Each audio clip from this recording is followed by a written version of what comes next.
I'm very grateful to Sean. He was the first started last week, and a big support of Break Drink kind of from the start. So I'm really glad that Sean is able to be with us today. Sean from HigherEdCoach.com and HigherEdLifeCoach.com. And without any further ado, I'll let Sean get going. Hello, everybody. As Jeff said, this is Sean Cook from HigherEdCareerCoach.com. And today I'm going to be talking to you about mastering the job interview. Okay. This webinar is also an abbreviated version of some content I'll be providing later in my placement season coaching program. So if you are interested in learning more about that, you can let me know at the end of the program. Without further ado, we'll just go ahead and get started. I am a certified life purpose and career coach through the Life Purpose Institute, which is an ICF recognized coach training program out of California. I spent 15.5 years in higher ed, in student affairs, as an administrator. Most of that time was in Residence Live, and most of that was at Penn State. I have certificates in Mastering Supervision and from the Management Institute at Penn State. So that's just a little bit about me and who I am. In an interview, it's such a great thing. Congrats, since it's a little early, you know, you're expecting to be off. If you're not prepared, you might go down in flames. I just wanted to put a picture of flames in there. I just thought flames were cool. Okay. All right. Now, we spend a lot of time talking with candidates about making sure their resume is perfect. And a good bit of what I do as far as coaching is coaching people initially on their resume and how to get it together. But despite all the attention we pay to resumes and making them perfect, the truth is they won't get you hired. You need to think of your resume as a ticket that gets you in the door. But, you know, so you're at this concert, but you want to go up and hang out with the band, you're going to have to make an impression. So I'm a musical guy. That's my analogy that I like to use. You make an impression, maybe you get to hang out with the band. Okay. Resumes are used by employers for screening the candidates. Interviews are used for selection. And they're used for selecting the best qualified person for the job. But there's one qualification you can't put on a resume, and it's this. It's fit. Now, I'm sure you've heard the term, and you've probably wondered what the heck that means. It may seem nebulous, but that's only because it is. What we mean by fit is that every institution or business has a culture of its own, and each culture has its own history, traditions, ways of being, and ways of doing. So going into interviews, you need to understand that there are many factors that play. I mean, it's not just the industry, and in particular our industry, higher education, but there are regional differences. There's differences in staff makeup that you may need to try to understand. Picturing where this position fits within an organization, what their functional roles are. Your competitive environment. So you can be a great candidate, but so are many people that you're competing with. And the economy. So the mindset that you need to take going into an interview is not whether you're qualified. The question to answer is, will you fit? Your job in the interview is not to just communicate that, but to radiate that. You want to give the interviewers a sense that you're the best qualified person for the job. To do this, you need to address every question and every interaction on the basis of fit. Now, it does start with your experience. If your experience doesn't meet their needs, you're going to get filtered out pretty early in the process. But there's more to the questions that are going to be primary to your interviewer. Chief among them, how will you integrate into their team? And are you coachable? There's a great reading by a guy named Robert Weston on the value of doubts. It's called Cherish Your Doubts. And I was bored in church one day, and I went to the back of the hymnal and was reading this, and I share it with a lot of my clients because I think doubt is a great place to start in your interview planning. It's also a great place to revisit on a regular basis in your planning. But you need to know its use. Cherish your doubts, for doubt is the attendant of truth. Doubt is the key to the door of knowledge. It is the servant of discovery. A belief which may not be questioned binds us to error, for there is incompleteness and imperfection in every belief. Doubt is the touchstone of truth. It is an acid which eats away the false. Let no man fear the truth, that doubt may consume it, for doubt is a testing of belief. The truth stands boldly and unafraid. It is not shaken by the testing. For truth, if it be truth, arises from each testing stronger and more secure. He that would silence doubt is filled with fear. The house of his spirit is built on shifting sands. But he that fears no doubt and knows its use is founded on a rock. He shall walk in the light of growing knowledge. The work of his hands shall endure. Therefore, let us not fear doubt, but let us rejoice in its help. It is to the wise as a staff to the blind. Doubt is the attendant of truth. So, you are going to go into your interview with doubts. This is, if you start from what you doubt, you're going to be able to provide yourself that rock, that great foundation for getting to the truth of who you are and your match as a candidate. This means that you need to approach all of your qualifications with a skeptical eye. Look for solid clues about what they want in a new employee and relate your experience to their needs in every way possible. Again, your experience does count, but only if you can relate it to the functional role you'll play, your ability to solve problems, being a team player, how you handle conflict, whether you can work independently, and your willingness to take direction or feedback. If you can't explain your experience, you don't have the right experience. So make sure when you're planning your interview strategy that you have specific examples of your skills and experience. And the details do matter. You need to own your story. Now, there's a great article in here that I've linked to called the Quentin Tarantino Guide to Creating Killer Content.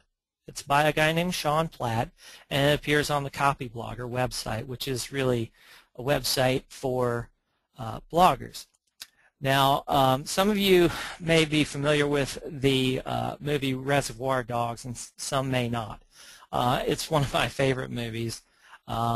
There's a great scene in Reservoir Dogs called The Commode Story. And in this story, Tim Roth is an undercover agent who needs to convince some jewel thieves that he is trustworthy and a career criminal like they are, and to kind of get into their circle of trust. He does this by telling a story, and his handler, his undercover senior agent, police officer handler, gives him a 4-page script about a story where he is trying to deliver a bag full of marijuana, and he walks into the bathroom at the train station before meeting his contact because he wants to wash his hands. And there stands 4 police officers and the drug dog. And he puts all these details into the story where you can feel who was there, how they interacted. He described the environment. So he was not just listing qualifications in his argument to be a member of this jewel heist team. He was telling a story. He was putting himself in it. And this is a great technique for explaining your specific examples. It's called the PAR model. There's a problem. In his case, his problem was he was a drug dealer and he walked in on police. His actions, he kept it cool and all this, there's a lot more detail in that, and the result was he got away with something. And he brought in himself in to this circle of trust in this movie. And of course, I'm not telling you that you need to go sell drugs. I'm not telling you you need to lie. I'm not telling you you need to even watch Tarantino films, though I really think Reservoir Dogs is great. What I'm telling you is in your interview, you need specific examples of how you solve problems, and you need to be in your story. You need to own it. You need to make all the details yours. In this scene in Reservoir Dogs, again, Tim Roth takes a 4-page general outline and he makes it his own. He brings out all the details of the important parts. He shows himself in the story. This is what you need to do. If you don't, what you're telling me is going to bore me, or it's going to seem trivial. And if you bore your interviewer, or just tell your interviewer trivia, you're not going to get the job. Now, mastering the interview actually is something you need to do before you get there. And it starts with tough questions. You need to ask yourself tough questions before you apply. What does the employer need? Those are the minimum qualifications. What does the employer really want? We call those preferred qualifications. How do you meet those preferred qualifications? Now, your resume needs to address both minimum and preferred qualifications. So as you put your resume together, you do want to show that some of your experiences meet the minimum. And then put in some stuff that is unique to you, that shows accomplishment, that shows career progression. But your interview will be almost exclusively about whether you meet preferred qualifications. And this is the mindset you need to take into the interview.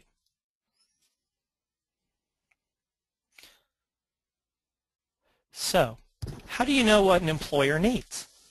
In most cases, that's not a deep, dark secret. It's in the job posting. If the job posting is vague, ask if you can get a copy of the position description, the full position description, in the interest of making sure that you're a viable candidate. If you can't get a copy of the job description, and you will find this very often at smaller schools or less developed programs, you should consider that a red flag. That doesn't mean it's not a good job or a good institution. It means you need to arm yourself with plenty of questions to ask before, during, and after the interview so that you can really know what you're shooting for, and once you're have the interview and maybe looking at an offer, know what you might be getting yourself into. While your needs are important, they're beside the point. So in your planning, you need to approach everything from the employer's point of view. How can you assess your possible fit? Well, first, get out a copy of the job posting and get out a copy of your resume and a highlighter. Now, if you're not a pen and paper type of person, you can also do this on Word or Adobe Acrobat. Highlight important keywords that stand out in the position descriptions that you're shooting for. Then highlight keywords and phrases on your resume and compare the lists. It's a very simple process. Okay, when you make that comparison, what stands out? Are there matches between how they've phrased your needs and how you've phrased your qualifications? Pay attention to how they seem to have ranked or prioritized their needs. Now, some employers do this really well. They'll say 50% of the time this person will do this, 20% they'll do that. Pay attention to that and make sure that you mirror as much as possible the priorities of the employer.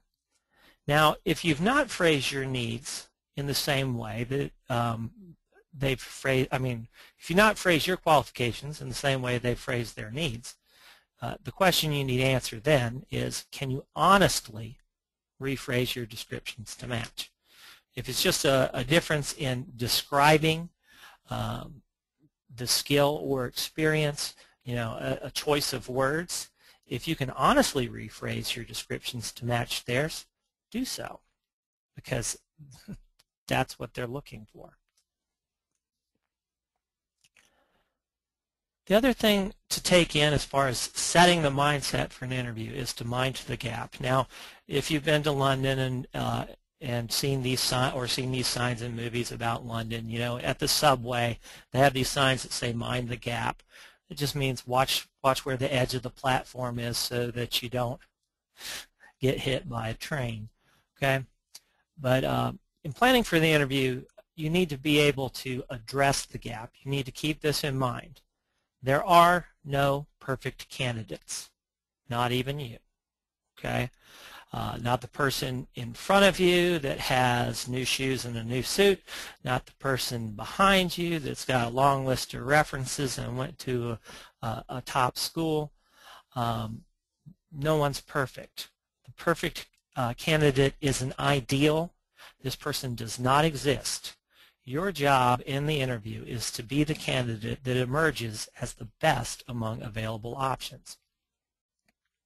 And if you want to make your best argument, you need to recognize that gap between your qualifications and those of this ideal candidate, again, who does not exist, and be ready to discuss ways that you will work to close those gaps or to overcome perceived weaknesses. Glossing over the differences will make you seem inexperienced and unready for the position. Do your homework. Visit the employer's website, look for mission and vision statements, annual reports, organizational charts, and read anything you can find on trends and outlook in your in the industry, in the higher ed industry. You can actually get this from the government. There's a website on Employment Outlook. Definitely read up on that. Google the employer or use Bing or Yahoo or whatever you like to use. Read all the recent news, especially that from the last quarter. Find out who their competitors are. Well, we don't really always think of ourselves that way in higher ed, but there may be some people that they're competing with or they're differentiating themselves from. And then, of course, study the industry. You need to connect the dots. By this, I mean leverage your personal and professional networks to get information about the company and the industry. You can use LinkedIn, Brazen Careerist, Facebook, Twitter, find out who you know. Join chats, forums, and discussions about the industry like the SA chat or the SA grad chat or the various residence life student activities chats that are coming up on a regular basis. Visit blogs that cover the industry like the Student Affairs Collaborative blog, Break Drink, my blogs, Higher Ed Career Coach, Higher Ed Life Coach. Hopefully you like to visit those every once in a while. Go in as an active learner, not a hardcore networker or schmoozer, okay? The general rule in social media is to offer something to your network 12 times before you ask for something from them.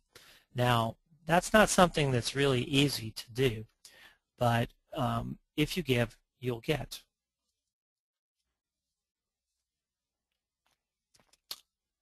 As a job seeker, you need to do your housekeeping. Set your social networking profiles to private. This is especially important for Facebook, which is more of a publishing medium than it is for Twitter and LinkedIn, which I would term as more of engagement mediums. If it's an engagement medium, you want to keep yourself open to having conversations with people who can be leads within your network. Facebook, in contrast, is very much about putting out kind of your personal mythology or your personal brand. It's a publishing medium. It's best to set your network profile in Facebook, at least, to private, so that employers don't see any information that you might not want them to. Next step, Google yourself and see if you can find information that might concern an employer. Take it down if that's within your control, or be ready to explain it honestly if you can't get it taken down. Also, consider running a credit check or background check on yourself. Many schools will do the background check. Some background check companies that are hired out also run credit checks, and make efforts to dispute incorrect information. For interview day, none of this advice is going to be overly original. Get a good night's sleep. Eat something for breakfast. Even if you have breakfast as part of your interview, you'll find that you'll do more talking than eating. Make sure that you're not going to crash. Have something to eat before breakfast. You'll need the energy. Plan your travel on time so that you arrive on site 15 to 20 minutes ahead of time and are able to find the interview location with 10 to 15 minutes to spare. Walk with a sense of purpose, stand up straight, don't meander, all those things your mother always told you about being confident. Give a firm handshake if you can do it to each person you meet. Make eye contact and be gracious and polite to everyone you encounter. And turn off all your distractions, your cell phone, anything that might beep or click or distract you about the time. Definitely turn those things off. The interview itself is a balancing act. Now, you go in with some very interesting and competing goals. You need to answer questions honestly, well, and completely, but be succinct and targeted. You have to take control of the flow of the interview without stepping on the interviewer's toes. You need to be friendly without being chummy or overly familiar. So here are some ways to stay balanced. First, you must practice the interview. You'll feel more ready. If you don't know where to start, get together a list of common interview questions from a job search site. Monster.com has some resources. About.com has plenty of resources. Common interview questions are like, why do you want this job at this point of your career? What's unique about you? How do you spend your time at work? How organized are you? You'll find those are some very common questions. But another good way to find questions or anticipate questions is to review the job description and brainstorm. Answer all the questions in ways that relate your experience and interests towards your potential fit in the position. Remember, this is a presentation about you. Your comments and your questions need to convey a sense of purpose, a passion for both the employer and the opportunity, your goals, your accomplishments, your interests, and your willingness to learn. But do your best not to act like a know-it-all like this guy in the picture, because nobody likes that guy. You need to control the flow of the interview. Now, here are some things that I think will help you do that. First, write down the high points of each question before you answer it and refer back as you answer the question. If you don't understand a question, ask for clarification. And if you need a second to get your thoughts together, ask for it.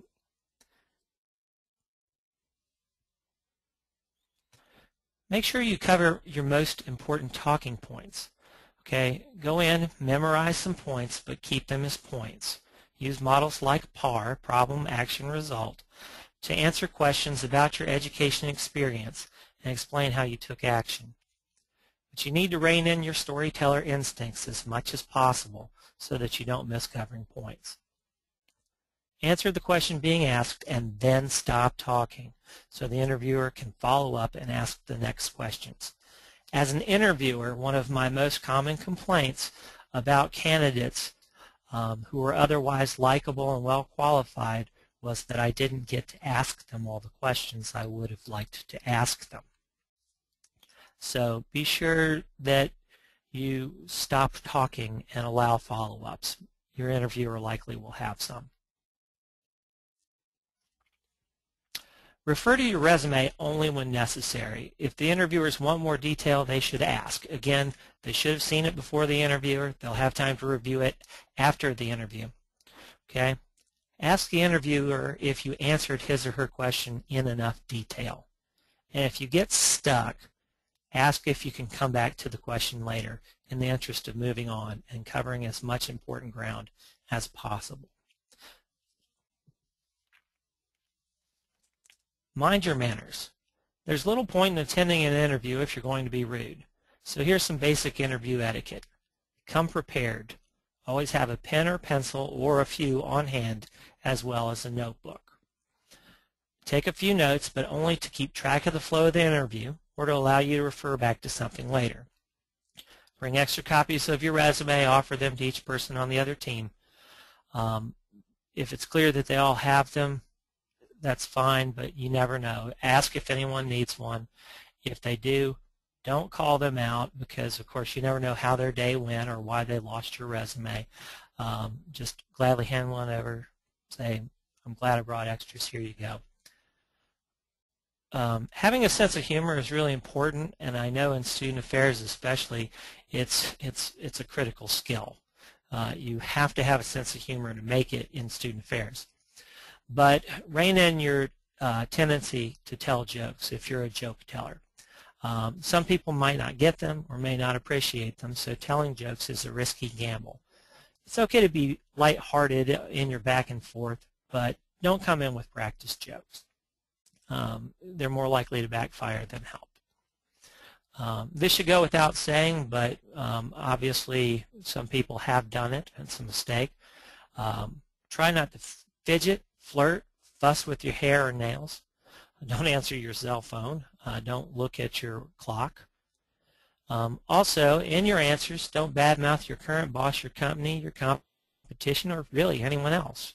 It's bad form, and people wonder what you're likely to say about them when they're not around. Keep it professional, but make it seem personal. Here are some tricks to help set yourself and your interviewers at ease. Find out if you have mutual friends or experiences. Again, LinkedIn and Twitter are good, but there are new tools like GIST, that's GIST.com, that can give you deeper intelligence. GIST actually assembles a dossier on all your contacts.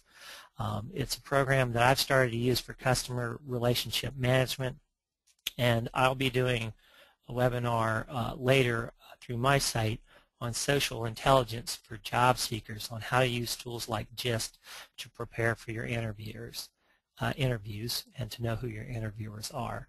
So check back with me later for more details on that.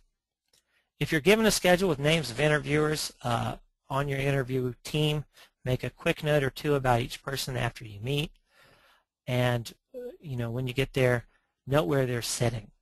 This will help you address people by name, or at least remember who asked you what. Make note of and ask questions about ideas, themes, and projects that come up during the interview. Ask questions about them. It conveys interest in the position and in the organization. Always ask questions that allow interviewers to be real people with you. For example, what do you like best about working here? What's kept you engaged in your work? And plan your next steps. Get a mentor, a coach, or both. Whatever you do, find someone outside your current reporting chain, someone who can be an objective observer and help you sort out situations without the noise from their work, their goals, and their relationships.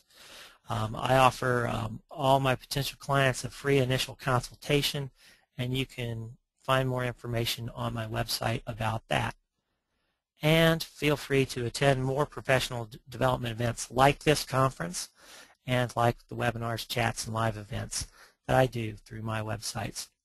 I also have a mailing list and newsletter where I give out free tips and information on job searching. So visit my website. I'd love for you to sign up.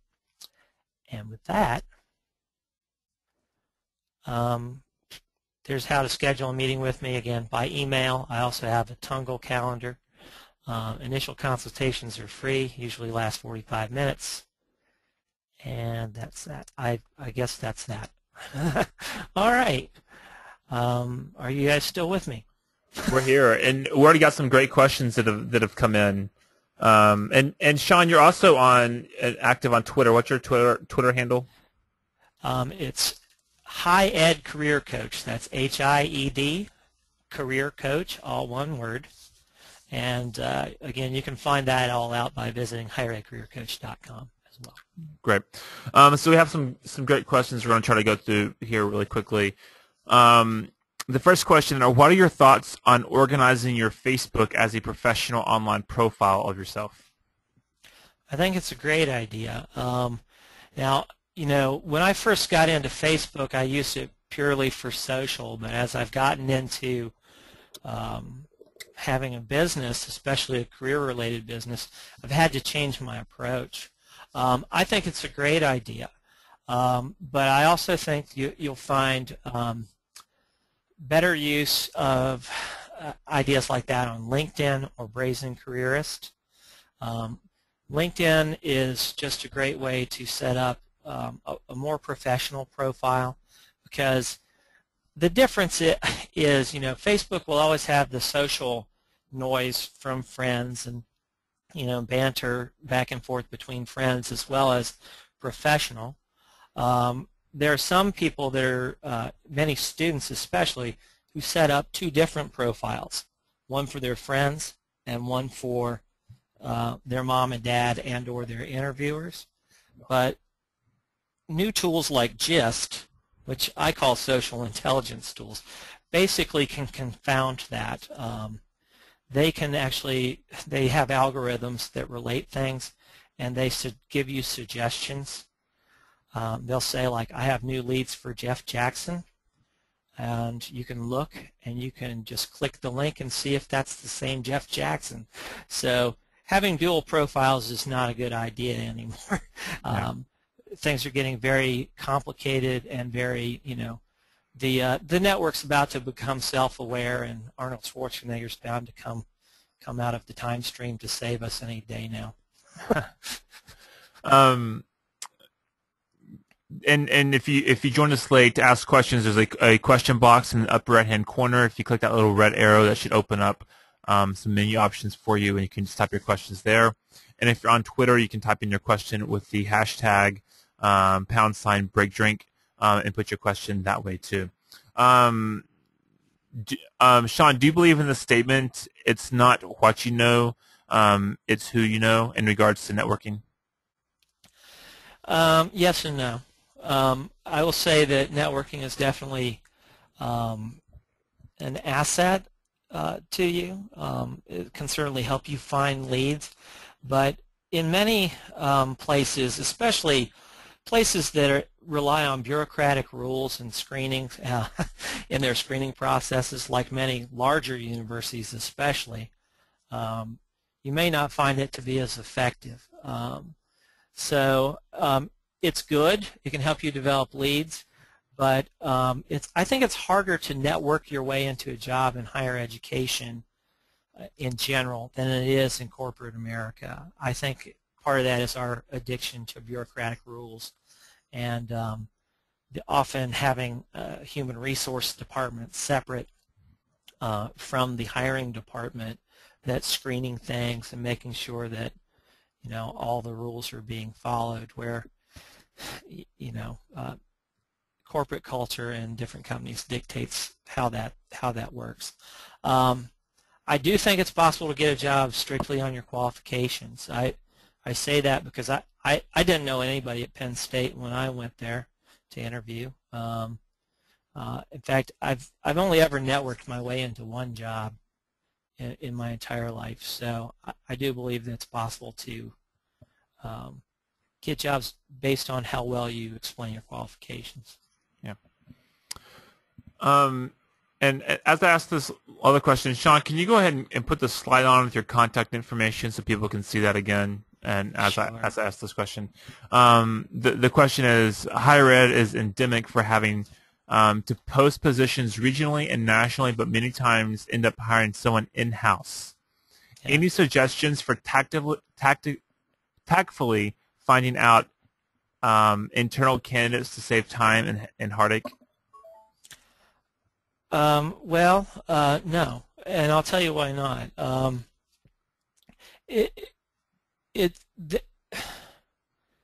While internal candidates often get hired, they also are, I worked in an institution where actually frequently, especially in later years, it was more likely that people from outside the organization were going to be hired.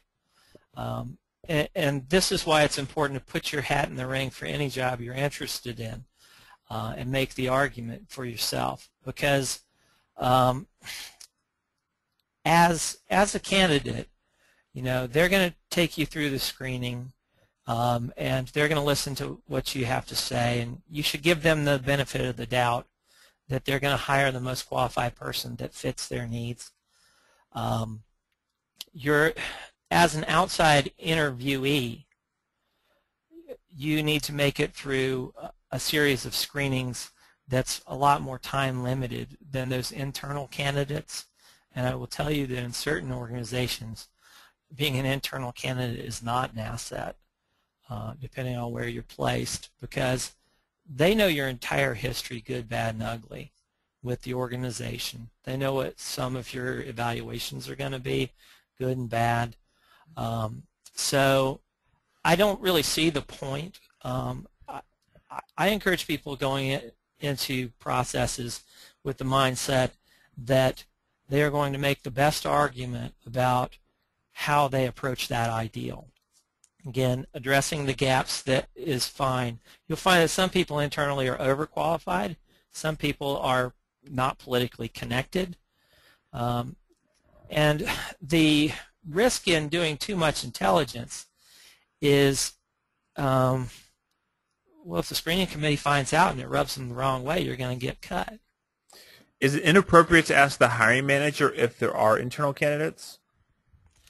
I don't think so. I think that's a very upfront and delicate way to ask things. And at most places you'll find, especially for the upper level positions, the answer is going to be yes. Okay. Two more quick, well, they may not be quick, but two more questions. We'll do this one first. She says, I didn't know you could write notes during an interview. Writing notes, or briefly, is that okay? Sure.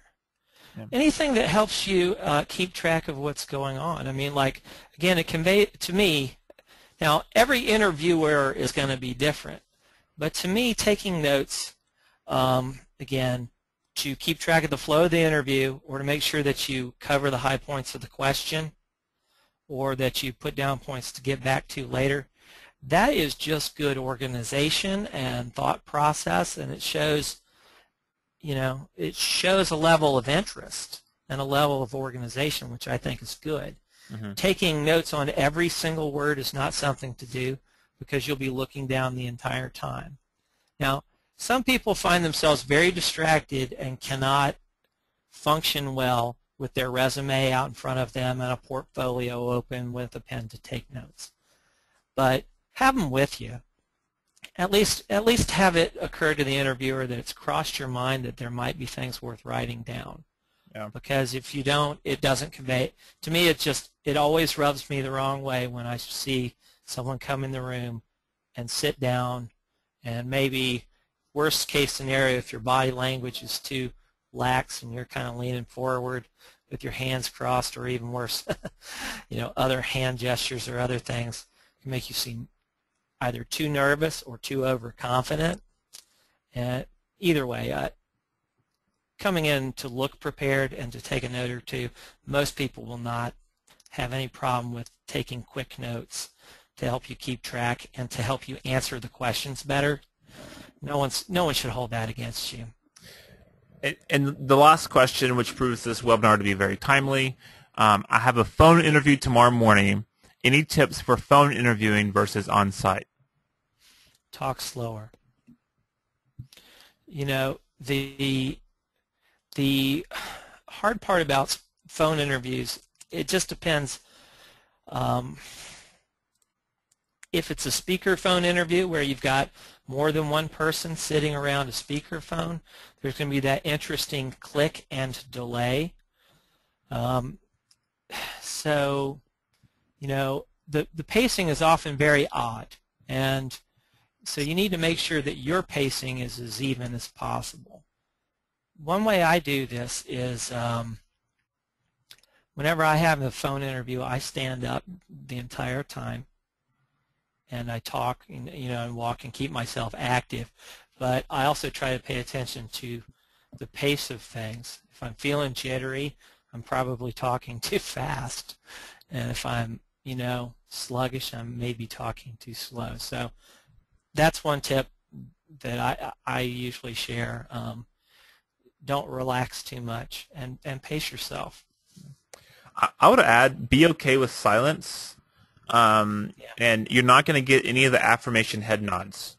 And so if you tell a joke, you're not going to know if people are going to laugh or not. So so be okay with the silence on the other end of the line. Yeah. I mean, they tell you that in your counseling class during grad school. your counseling skills, you have to be comfortable with silence. Usually, it could mean that you've made a really good point that they're writing down so that they don't forget. So don't be afraid to let them have the time to do that. And we had a participant who put something that says, "Still get dressed for the phone interview like you were there," and that's a good point because we've done this here. We've had Skype interviews, and for people who actually get dressed for the Skype interview, it goes a long way because they're still thinking about their appearance and presence, and people who don't, it's kind of telling. Yeah, oh yeah. I always dress up. I always at least wear a nice shirt and a tie for any phone interview. Yeah. Gets me in the right mindset. Sean, that's all the questions. Well, great. Thanks. Thanks again for letting me do this. I appreciate it, and I'm certainly going to listen in on some other sessions later. And you can find Sean at higheredcareercoach.com. If you have any questions, follow up with him there. He's got some great programs, so be sure to go to higheredcareercoach.com to check out what he has to offer there.